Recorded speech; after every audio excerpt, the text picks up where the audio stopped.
La figura de Caifás, el sumo sacerdote en los tiempos de Jesús, está directamente vinculada a uno de los momentos más decisivos y trascendentales de la historia, el juicio y la crucifixión de Cristo.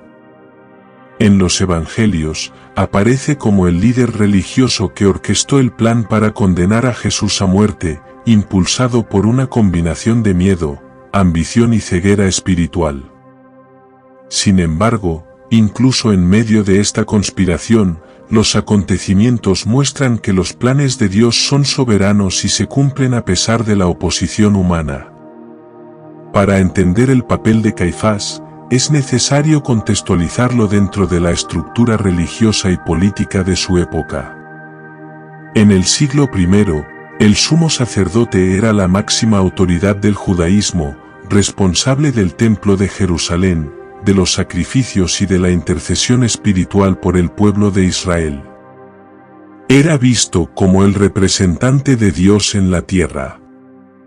Sin embargo, durante la ocupación romana, el cargo adquirió un carácter político. Los romanos tenían el poder de nombrar y destituir a los sumos sacerdotes, lo que convirtió esta posición en un instrumento de poder, a menudo asociado con la corrupción y la colaboración con el gobierno romano. Caifás ocupó el cargo de sumo sacerdote durante aproximadamente 18 años, un periodo inusualmente largo, lo que sugiere que era hábil para manejar las complejas relaciones entre las autoridades judías y romanas. Era yerno de Anás, otro sumo sacerdote influyente, y juntos formaban una especie de dinastía sacerdotal. Anás continuaba ejerciendo gran poder tras bastidores, y es probable que ambos desempeñaran papeles complementarios en los acontecimientos que llevaron a la muerte de Jesús. La tensión entre Jesús y las autoridades religiosas aumentó a lo largo de su ministerio. Jesús desafiaba directamente las prácticas corruptas del templo, como cuando expulsó a los cambistas y vendedores, Mateo 21, 12-13. Además, sus declaraciones de ser el Hijo de Dios y el Mesías eran vistas como amenazas directas a la autoridad de los líderes religiosos. En Juan 11, después de que Jesús resucitó a Lázaro, los fariseos y los principales sacerdotes se reunieron para discutir cómo lidiar con él. Fue en este consejo donde Caifás hizo una declaración reveladora: ¿no os dais cuenta de que os conviene que un solo hombre muera por el pueblo, y no que toda la nación perezca? Juan 11:50.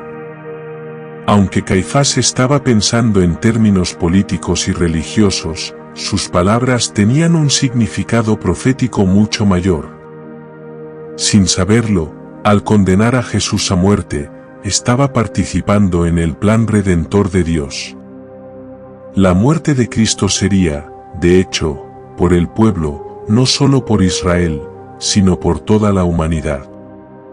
La decisión de arrestar a Jesús se tomó en medio del miedo creciente de que su ministerio pudiera desencadenar una revuelta popular. Durante la Pascua, Jerusalén se llenaba de peregrinos, y cualquier perturbación podría provocar una represión brutal por parte de los romanos.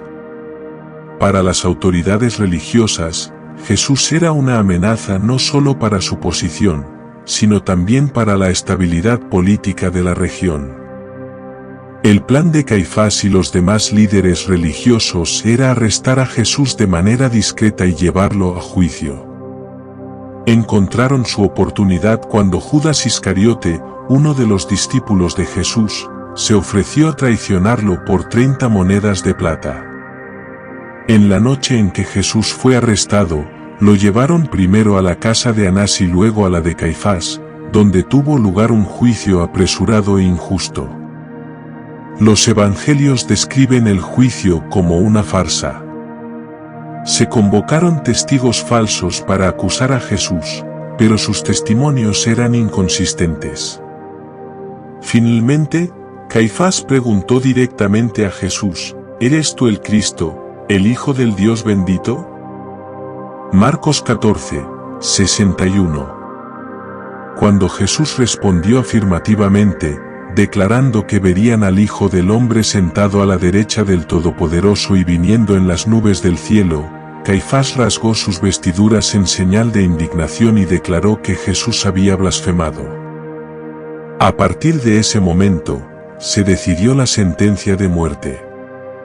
Sin embargo, como los judíos estaban bajo dominio romano, no tenían autoridad para ejecutar a alguien.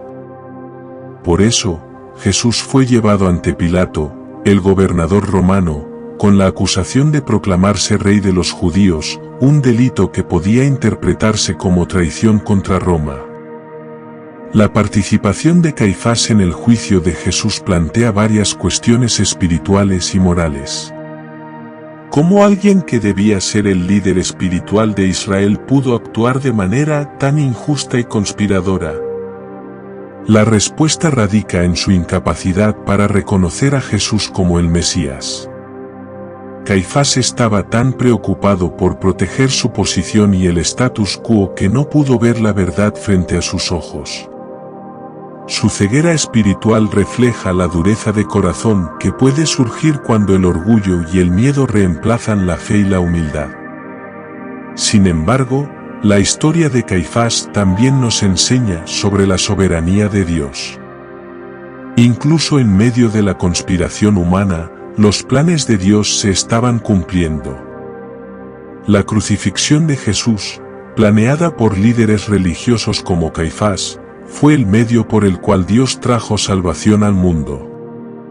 En Hechos 2 y 23, Pedro dijo que Jesús fue entregado, por el propósito determinado y el previo conocimiento de Dios, mostrando que nada escapó al control divino. La trayectoria de Caifás es una advertencia para todos nosotros. Nos desafía a examinar nuestros propios corazones y preguntarnos, ¿estamos permitiendo que el orgullo, el miedo o las ambiciones nos impidan reconocer la verdad de Dios? Así como Caifás rechazó a Jesús para preservar su posición, también podemos sentirnos tentados a priorizar nuestros intereses personales sobre la obediencia a Cristo. Por otro lado, la historia de Caifás también nos recuerda la gracia de Dios. Incluso ante el rechazo y la injusticia, Jesús ofreció perdón en la cruz, diciendo, «Padre, perdónalos, porque no saben lo que hacen». Lucas 11 y 34. Esto incluye no solo a los soldados romanos, sino también a Caifás y los líderes religiosos que conspiraron contra él. Aunque los evangelios no nos dicen qué ocurrió con Caifás después de la crucifixión, la tradición sugiere que fue destituido de su cargo unos años después, cuando aumentó la inestabilidad política. Es posible que haya pasado el resto de sus días reflexionando sobre los eventos que ocurrieron bajo su liderazgo.